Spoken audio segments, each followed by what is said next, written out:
प्रेमामृतैकमकरन्द रसौघपूर्णम् हृद्यर्पितं मधुपते स्मरतापमुग्रम्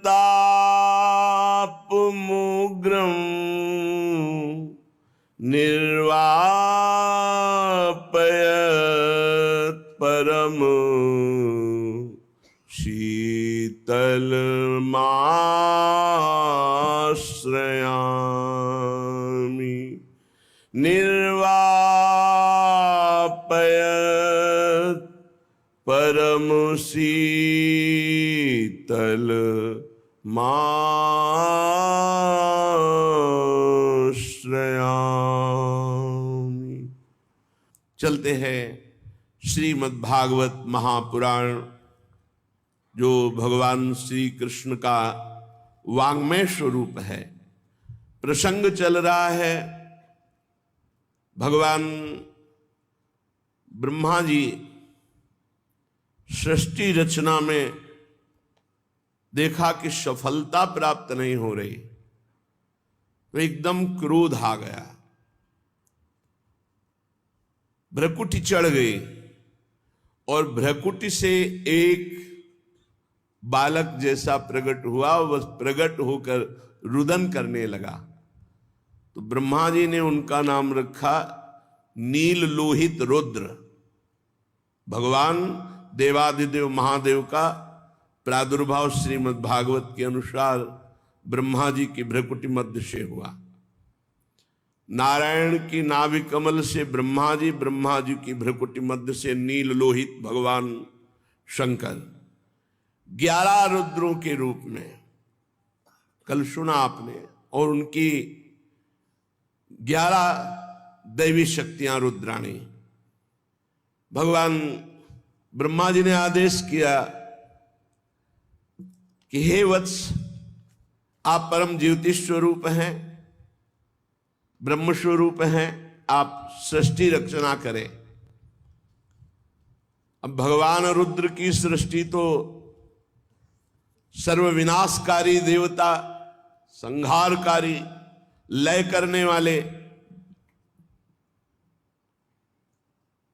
मन्यु मनु महिनस महान शिव ऋतध्वज उग्रता भव काल वामदेव धृतव्रत, ये नील लोहित भगवान के 11 रुद्र के नाम।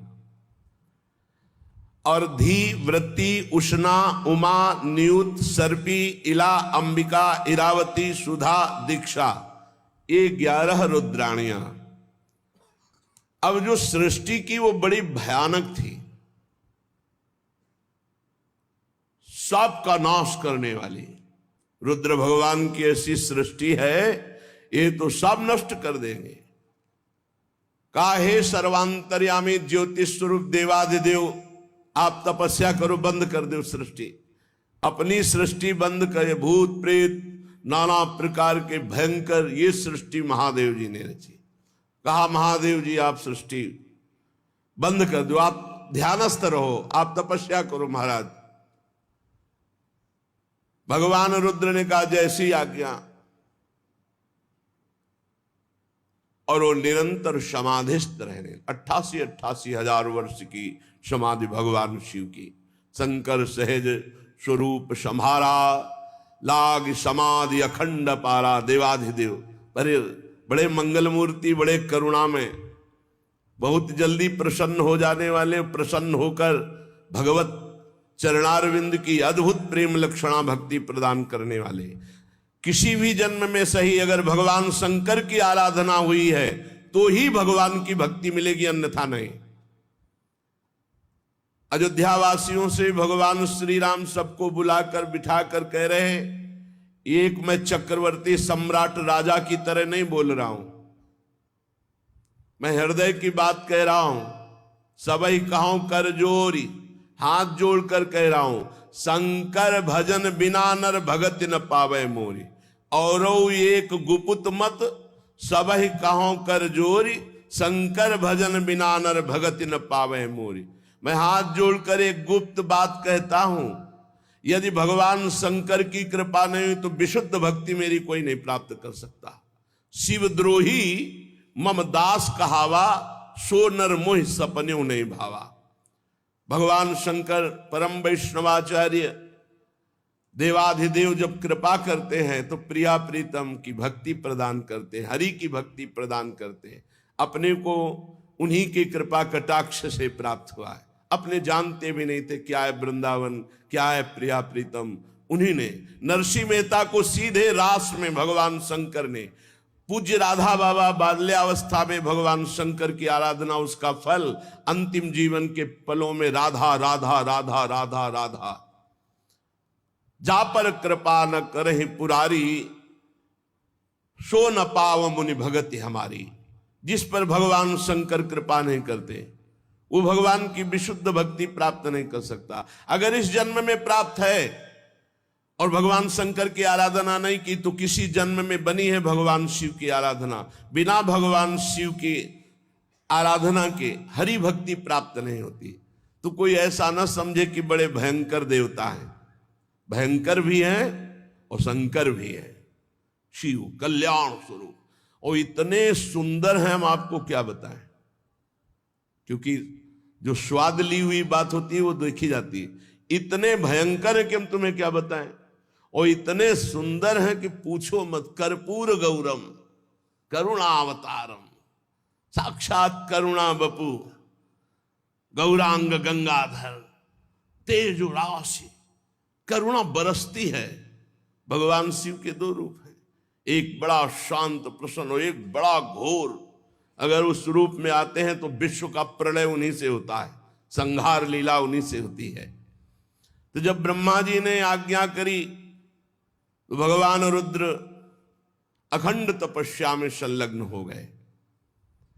इसके बाद ब्रह्मा जी ने संकल्प किया तो 10 महान पुत्र प्रकट हुए संकल्प से। पहले मरीच जी, फिर अत्रि जी, फिर श्री अंगिरा जी, फिर पुलस्त जी, फिर पुलह जी, क्रतु जी, भृगु जी, वशिष्ठ जी, दक्ष जी और नारद जी। ये 10 महान तप संपन्न भगवत स्वरूप पुत्र प्रकट हुए। नारद जी ब्रह्मा जी की गोद में प्रकट हो गए। दक्ष जी अंगूठे से प्रकट हुए। वशिष्ठ जी प्राणों से प्रकट हुए। भृगु जी त्वचा से, क्रतु जी हाथ से, पुलह जी नाभ से, पुलस्त ऋषि कानों से, अंगिरा जी मुख से, अत्रि जी नेत्रों से, मरीच जी मन से उत्पन्न हुए। ये 10 संकल्पित महापुरुष प्रकट हुए। फिर ब्रह्मा जी के दाएं छाती से धर्म उत्पन्न हुआ, जिनसे मूर्तिमान भगवान नर नारायण प्रकट हुए, धर्म के पुत्र नर नारायण। और पीठ से अधर्म का जन्म हुआ, उससे संसार को महाभय प्रदान करने वाला मृत्यु प्रकट हुआ अधर्म से। ब्रह्मा जी के हृदय से संपूर्ण संसार को अधीन रखने वाला काम प्रकट हो गया। भाव से क्रोध, नीचे के ओठ से लोभ, मुख से वाणी की अधिष्ठात्री देवी सरस्वती जी, और जनेन्द्री से समुद्र का प्रादुर्भाव हुआ, और गुदा से पाप का निवास स्थान राक्षसों का अधिपति निरिति, छाया से भगवान करदम जी उत्पन्न हुए। सारा जगत भगवान ब्रह्मा जी से उत्पन्न हुआ है। अब बड़ी घटना इस समय ये घटी कि जिस समय वाणी की अधिष्ठात्री देवी सरस्वती प्रकट हुई तो इतनी सुंदर थी कि ब्रह्मा जी मोहित हो गए। यद्यपि वासनाहीन है पर सृष्टि उत्पन्न करनी, इसलिए ऐसा संयोग ब्रह्मा जी की बुद्धि लड़खड़ा गई। जो 10 पुत्र पहले ब्रह्म ऋषि प्रकट हुए, उन्होंने तत्काल हाथ जोड़ा और कहा, पिताश्री आपको शोभा नहीं देता, आप समर्थ हैं, आप अपने मन में उत्पन्न हुए इस काम वेग को रोकिए। आप ये क्या देख रहे हैं, आपकी दृष्टि सही नहीं। पूर्ववर्ती कभी ब्रह्मा ने ऐसा नहीं किया, जो पूर्व में ब्रह्मा हुए। आप तेजस्वी हैं, ऐसा आपको शोभा नहीं देता जैसी दृष्टि से आप देख रहे हैं सरस्वती जी की तरफ, क्योंकि आप जैसा करेंगे वैसा ही आचरण संसार में उतरेगा। आप जगत के रचयिता हैं, आप भगवत स्वरूप हैं। मैं आपको नमस्कार करता हूं, लेकिन आपको रोकता हूं, आप अपनी दृष्टि बदलिए। जे ही ऐसा इन 10 महापुरुषों ने कहा तो ब्रह्मा जी बहुत लज्जित हो गए और कहा, धिक्कार, ऐसी वृत्ति कैसे आ गई।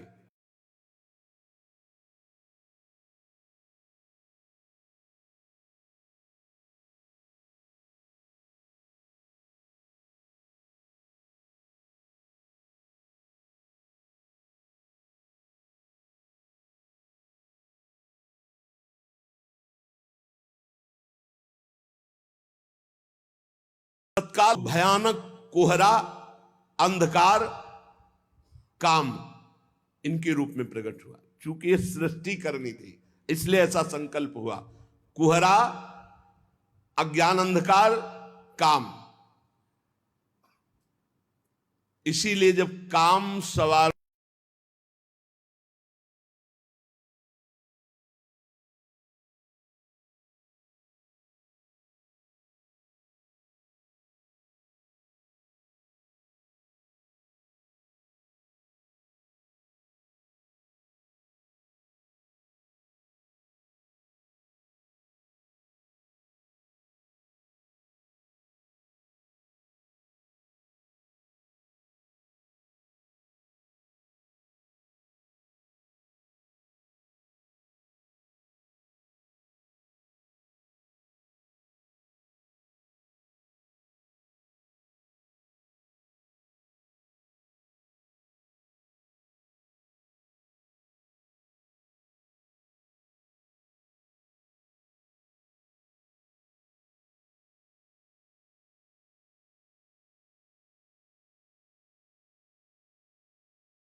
हो जाए दिमाग में तो फिर वो ये नहीं देखता कि अनुजा है कि तनुजा है कि क्या है। इसीलिए व्यास भगवान ने कहा बलवान इंद्री ग्रामो विद्वानम अपि करसति, बहुत देर तक एकांत में अपनी बेटी बहन आदि के पास भी नहीं रहना चाहिए, क्योंकि मन बड़ा बलवान है। कभी जब ब्रह्मा जी का मन तो फिर औरों की तो बात ही क्या। 10 ब्रह्म ऋषियों ने तत्काल धिक्कार दी, महाराज आप बड़ी लज्जा आई, शरीर छूटा, वही शरीर अंधकार, कुहरा, काम, मलिन काम। अभी एक पीछे सुन चुके हैं, हृदय से काम प्रकट हुआ।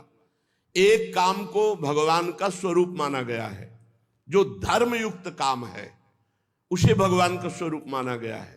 धर्मयुक्त सहवास करके संतान उत्पन्न करना ये भगवान की पूजा, ये धर्म माना गया है। और पापाचरण व्यभिचार करना ये यहां काम प्रकट हुआ। जो सरस्वती जी को देखकर मन में संकल्प बना, उससे अंधकार, कुहरा और पापाचरण कराने वाला काम प्रकट हुआ। काम 2 प्रकार का, एक धर्म स्वरूप और एक पाप स्वरूप। ब्रह्मा जी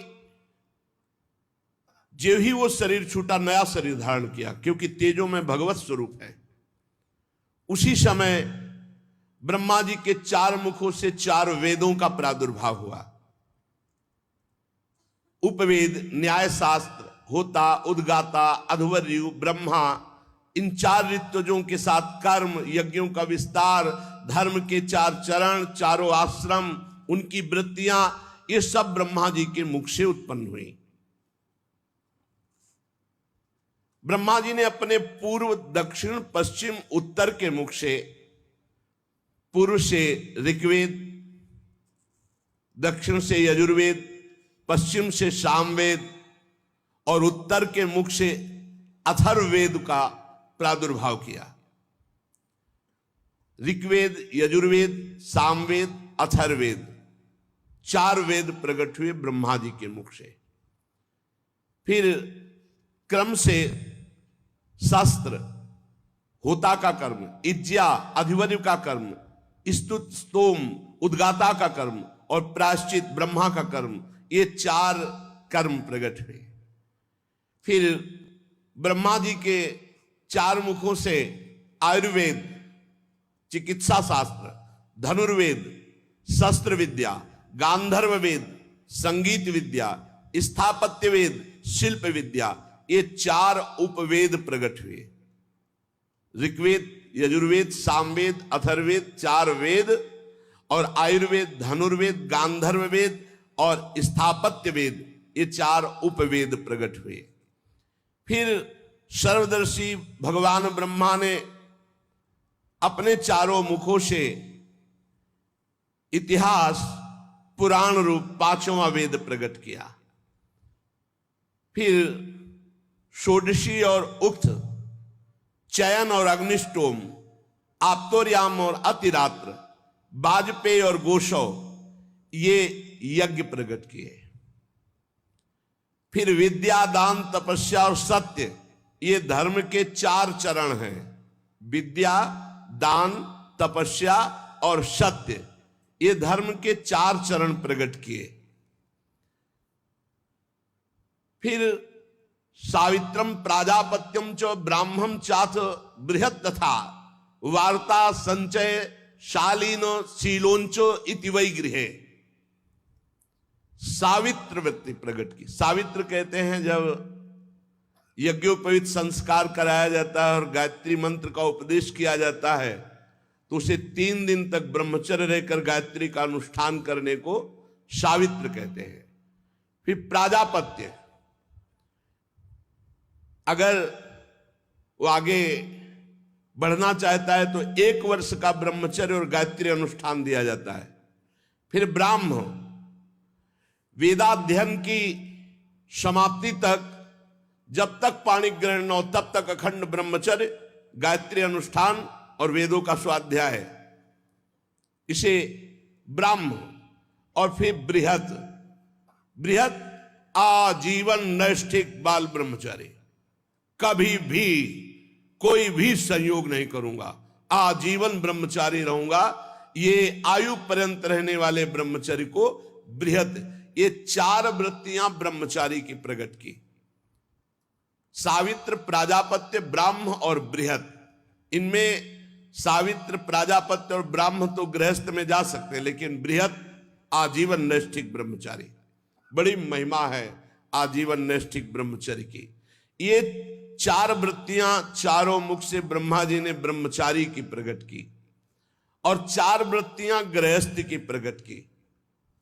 वार्ता, संचय, शालीन, शीलोंच। कृषि के द्वारा गृहस्थी का पालन करना, याग आदि के द्वारा गृहस्थी का पालन करना, अयाचित वृत्ति से गृहस्थी का पालन करना, क्योंकि सब मुनिजन होते थे, और शीलोंच वृत्ति से गृहस्थी का पालन करना। शीलोंच, किसान के खेत का पूरा अन्न कट गया, अब जो दाना और बाली है वो बीनना, बाजार का अन्न उठ गया, अब उससे दाना और बीन करके एकत्रित किए हुए अन्न से 12 महीना चलाना, उसे शीलोंच वृत्ति। शीलोंच वृत्ति वाले से बहुत सब डरते थे, क्योंकि महान तपस्वी होता था, उसका कोई प्रतिग्रह नहीं होता, वो शीलोंच वृत्ति से जी रहा था। उसके द्वारा जो वचन निकलते थे, बड़े बड़े चक्रवर्ती सम्राट कांप करके स्वीकार करते थे, डरते थे कहीं साप न दे दे। ये चार वृत्तियां गृहस्थ की, वार्ता, संचय, शालीन, शीलोंच। फिर चार वृत्तियां वानप्रस्थ की, क्योंकि आश्रम है, ब्रह्मचर्य आश्रम, गृहस्थ आश्रम, वानप्रस्थ आश्रम, संन्यासाश्रम।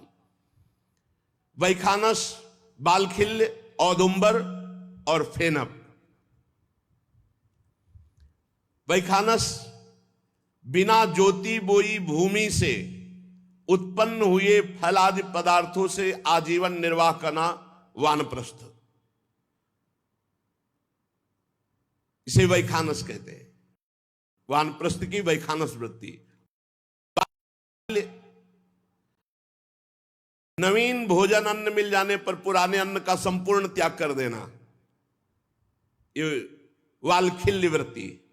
औदुंबर, प्रातः काल उठे, जिधर मुख किया उधर भिक्षा मिली जो फल आदि की, वही लेना, अन्यथा भूखे रह जाना। फेनप, अपने आप जो फल आदि जमीन पे गिरे हुए तोड़ नहीं सकते, उससे पूरा जीवन निर्वाह करना, ये वानप्रस्थ की चार वृत्तियां। और फिर सन्यास की चार वृत्तियां, कुटीचक, बहुदक, हंस और परमहंस। कुटीचक, एक जगह कुटी बना करके आजीवन भजन करते हुए व्यतीत करना, संसार से विरक्त होकर, इन्हें कुटीचक सन्यासी कहते हैं।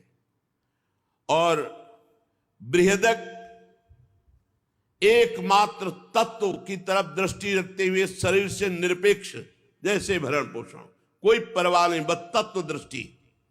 जहां शरीर पड़ा है पड़ा, जहां मिल गया खा लिया खा लिया, नहीं खा लिया नहीं खा लिया, दृष्टि ही नहीं शरीर में, तत्व दृष्टि, उन्हें बहुदक। और जो निरंतर तत्व में स्थित है उन्हें हंस, और जो जीवन मुक्त हो चुके उन्हें परमहंस। ये सन्यास की चार वृत्तियां हैं। अन्वीक्षिकी, त्रयी, वार्ता, दंड नीति, ये चार विद्याएं हैं। मोक्ष प्राप्त करने वाली अध्यात्म विद्या, स्वर्ग आदि प्रदान करने वाली कर्म विद्या, खेती व्यापार आदि संबंधी विद्या और राजनीति, ये चार विद्याएं हैं। भू, भुआ, स्व, महा, इन चार आश्रमों का पालन करने वाले यहां चार लोकों में जाते हैं। जो जीवन मुक्त महापुरुष हो गए, वो अगर इनका भोग ना भोगना चाहे तो वो परब्रह्म में लीन हो जाते हैं। सा, खा, सा, हा, ये चार शब्द उष्म वर्ण, या, रा, ला, वा, ये चार शब्द अंतस्था, ये ब्रह्मा जी के मुख से निकल, पूरे ककहरा मात्राएं सब ब्रह्मा जी के मुख से निकली हुई। निषाद, ऋषभ, गांधार, षड्ज, मध्यम, दैवत, पंचम, ऐसा रे गा मा प ध नी, ये ब्रह्मा जी के मुख से निकली। यहां नी से शुरू होता है, तो निषाद, निशा रे गा मा प ध, नी में निषाद, जो वो ऋषभ,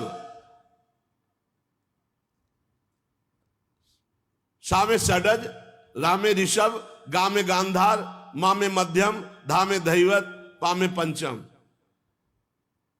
ये ब्रह्मा जी से शब्द ब्रह्म प्रकट हुए। यही इसी के आधार पर संगीत कला है जितनी है। सारे गा मा पा ध नी, षडज, ऋषभ, गांधार, मध्यम, धैवत, पंचम, निषाद। फिर ब्रह्मा जी की अव्यक्त एक वाणी प्रकट हुई, ओम आ उ मा ओम। ये परिपूर्ण ब्रह्म स्वरूप है। यही सब मंत्रों का अधिष्ठाता है। जो ब्रह्म प्राप्ति के हैं सब में प्रणव, यही इसके उच्चारण में आ उ मा। ओ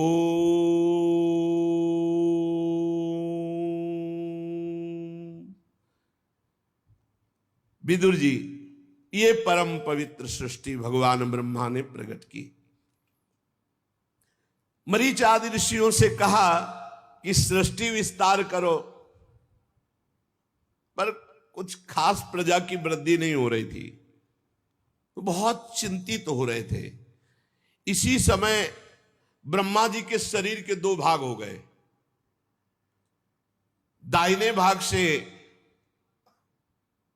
जो विभक्त हुए उसे काय कहा गया। जो दाहिना भाग था वो महाराज मनु, और जो बायां भाग था वो महारानी शतरूपा। यहीं से मैथुन धर्म से सृष्टि बढ़ी। महाराज स्वयंभू मनु शतरूपा से 5 संतानें उत्पन्न की, 2 पुत्र 3 कन्या। 2 पुत्र महाराज प्रिव्रत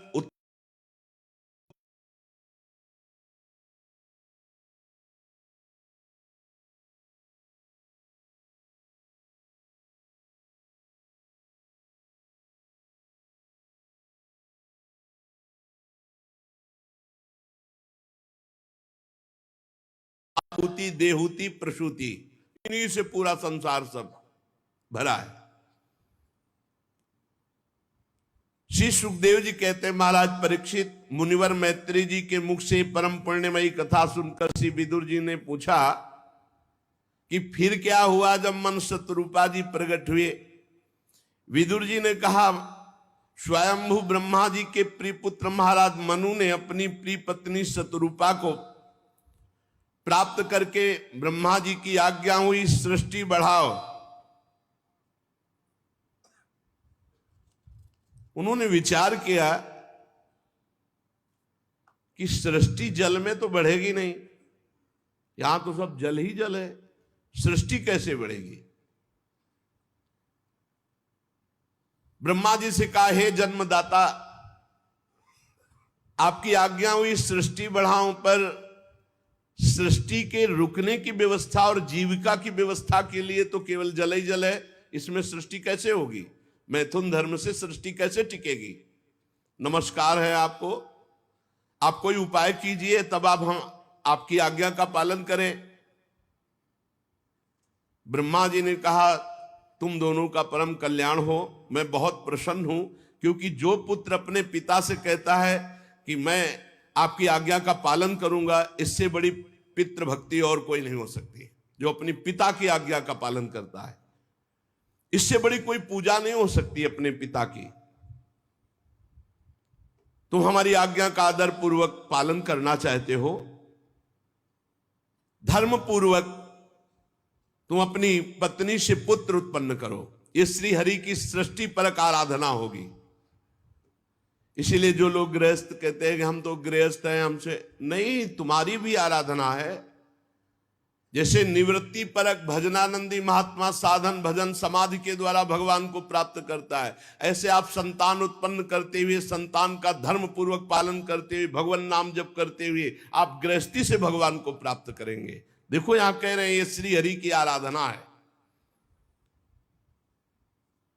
बड़ी सेवा होगी यदि तुम हमारी प्रजा वृद्धि की आज्ञा का पालन करोगे। और जो पुत्र अपने पिता का धर्म आज्ञा का अनादर कर देता है वो कभी सुख नहीं प्राप्त करता है। मनु जी ने कहा कि मैं आपकी आज्ञा का तो पालन अवश्य करूं प्रभु, लेकिन हमें पृथ्वी चाहिए, बिना पृथ्वी के कैसे हम पालन कर सकते हैं अपनी संतान का, क्योंकि उसी से जीविका मिलेगी, वही आधार, और पृथ्वी तो है नहीं। और वो रसातल में डूबी हुई है, जब पहली प्रलय हुई थी तब से अथाह जल में पृथ्वी डूबी हुई है। ब्रह्मा जी ने विचार किया ये तो बात सत्य है, अगर पृथ्वी नहीं आई तो मनुष्य रूपा जी की संतान कैसे पलेगी, कैसे जीविका चलेगी, कैसे आगे सृष्टि चलेगी। ब्रह्मा जी बहुत चिंतित हो गए और भगवान का चिंतन करने लगे।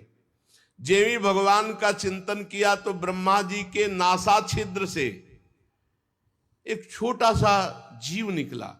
देखते देखते वाराह शिशु हो गया, और बड़े आश्चर्य की बात कि देखते देखते आकाश तक ऐसे पर्वताकार वाराह, भारी घुरघुराहट, भगवान का वाराह अवतार। तो जो 10 मरीच आदि महापुरुष जन थे उन्होंने, और 4 जो सनक सनंदन सनातन सनत कुमार जी थे, वो स्वयंभू मनु शतरूपा ब्रह्मा जी, अभी इतनी ही प्रगट में सृष्टि है। जब 12 भगवान प्रकट हुए तो इतनी है। 10 महान ब्रह्म ऋषि, सनक सनंदन सनातन सनत कुमार और भगवान ब्रह्मा जी और मनु शतरूपा, इतनी सृष्टि है। सब ने हाथ जोड़ करके भगवान वाराह की तरफ सर झुकाकर नमस्कार किया और विचार करने लगे कि ऐसा तेजोमय श्याम वर्ण वाराह, ये कौन दिव्य हो सकता है। अभी निकला तो छोटा, फिर पोरुए के बराबर, फिर एक वाराह शिशु, और फिर ये पर्वताकार, आदि अंत ही नहीं दिखाई दे रहा, इतना विशाल स्वरूप। अभी ये सोच ही रहे थे कि भारी गर्जना करके अपने पंजे से जल को, सर्वशक्तिमान भगवान की गर्जना से समस्त दिशाएं गूंज उठी। भगवान ब्रह्मा जी समझ गए कि अभी जिनका चिंतन किया था कि पृथ्वी कैसे आएगी, तो हमें लगता है हमारे भगवान ने अवतार धारण किया, वाराह अवतार। भगवान का स्वरूप संपूर्ण रूप से वेद भी नहीं जान सकते, फिर औरों की तो बात क्या है। मुनीश्वरों ने भगवान की स्तुति की। भगवान वाराह रूप से गुरगुरा रहे थे, बड़े जोर से आवाज, और उनके रोमों से जो जल उस सबको परम पवित्र कर रहा था। यज्ञपति भगवान स्वयं हरि वाराह रूप धारण कर ब्रह्मादि के सामने खड़े थे। बड़े सौम्य भाव से मुनियों ने भगवान को प्रणाम किया। भगवान जब घुरघुराते तो ऐसा लगता था कि वज्रपात हो रहा, इतनी जोर की।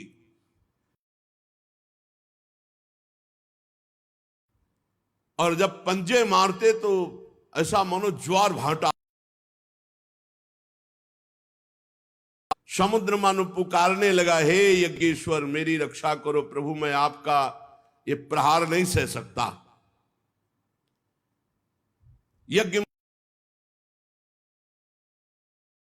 जल को चीरते हुए जलराशि के उस पार पहुंचे, फिर रसातल पहुंचे। वहां देखा पृथ्वी विराजमान है, जल में डूबी हुई प्रलयंकार वाला जो सिंह है वो गजराज के बच्चे को मार डाले। उल्टा थप्पड़ मारा था, हिरणाक्ष के उल्टा ऐसे थप्पड़, बस उतने में ही प्राण पखेरु महाबलशाली। जैसे गजराज अपने दांतों पर कमल पुष्प धारण करे हो, ऐसे ही बहुत पूरी पृथ्वी को, ऐसा कोई भार नहीं लग रहा वारा भगवान को। बाहर जल से निकाल के लाए, तमाल के समान नीलवर्ण वाला भगवान को जब देखा पृथ्वी लेकर आते हुए, ब्रह्मा मरीच आदि को निश्चय हो गया कि ये स्वयं भगवान श्री हरि है। तब हाथ जोड़कर भगवान की स्तुति करने लगे। ऋषियों ने कहा, हे भगवान अजित आपकी जय हो, जय हो। जितम जितम ते जित यज्ञ भावन, त्रयीं तनुं स्वाम परिधुन्वते नमः। यद्रोमगर्ते सुनिलिल्लिरध्वरास्, तस्मै नमः कारण सुकरायते। जय हो आरा भगवान आपकी जय हो। आप अपने वेदत्रयी रूप विग्रह को फटकार रहे, आपको नमस्कार है। आपके रोमकूपों में संपूर्ण यज्ञ लीन है। आपने पृथ्वी का उद्धार करने के लिए ये वाराह रूप धारण किया। हे भगवान आपको नमस्कार है। हे प्रभु, कोई भी दुराचरण करने वाला कभी आपका दर्शन नहीं प्राप्त कर सकता। लोग कहते हैं भगवान हमें दर्शन क्यों नहीं देते। जैसी पद्धति है दर्शन की वैसे चलो। अधकचरे योगी को भगवान का दर्शन नहीं होता, दुराचारी को, जो दुराचार परायण है उसे भगवान का दर्शन नहीं होता। रूपम तवई तन्नु दुष्कृतात्मनानाम, ये जो दुष्कृत आचरण करने वाले हैं इनको भगवान के पास रहते हुए भगवान उनके हृदय में रह रहे, फिर भी वो दर्शन नहीं कर सकते। प्रभु आपने बड़ी कृपा करी। समस्त मंत्र देवता द्रव्य यज्ञ कर्म सब आपके स्वरूप है, आपको नमस्कार है। वैराग्य भक्ति और मन की एकाग्रता से ही आपका अनुभव किया जा सकता है। वैराग्य भक्ति और मन की एकाग्रता से ही आपका अनुभव किया जा सकता है। आप सबको विद्या प्रदान करने वाले विद्या गुरु हैं। जिसके हृदय में भी ज्ञान होता है भगवान देते हैं। आपको पुनः पुनः प्रणाम है। प्रभु आपके दांतों पर रखी हुई भूमंडल बड़ा सुशोभित हो रहा है। चराचर जीवों को सुखपूर्वक रहने के लिए आपने जगन माता पृथ्वी का उद्धार किया। आप हमारे पिता हैं और पृथ्वी हमारी माता है। प्रभु आपको और पृथ्वी माता को बार बार प्रणाम है। रसातल में डूबी हुई इस पृथ्वी को निकालने का साहस केवल आप ही कर सकते थे, दूसरा नहीं। हे वाला भगवान आप सर्वाश्चर्य में हैं, आपको नमस्कार है। इसीलिए रोज प्रातः पहले भूमि के चरण। अब तो सब आधुनिकता बढ़ती जा रही है। वैदिक सिद्धांतों को, शास्त्रों को मानना या जानना ही नहीं तो माने क्या। सबसे पहले सैया से उठकर भूमि माता को प्रणाम करना चाहिए। फिर सदगुरु का स्मरण, नाम जप, मंत्र, फिर अपनी दिनचर्या। श्री मैत्रेय जी कहते हैं ब्रह्मवादी मुनियों ने जब भगवान की स्तुति की तो वाला भगवान ने अपनी शक्ति से पृथ्वी को ऐसे स्तंभित कर दिया कि जल में ना डूबे। रसातल से लीला पूर्वक लाई हुई पृथ्वी को जल पर रखकर भगवान श्री हरि स्थापित कर दिया और अंतर ध्यान हो गए। विदुर जी भगवान की लीला में चरित्र अत्यंत कीर्तनीय है। जो इस प्रसंग को सुनेगा उसके सारे पाप ताप नष्ट हो जाएंगे।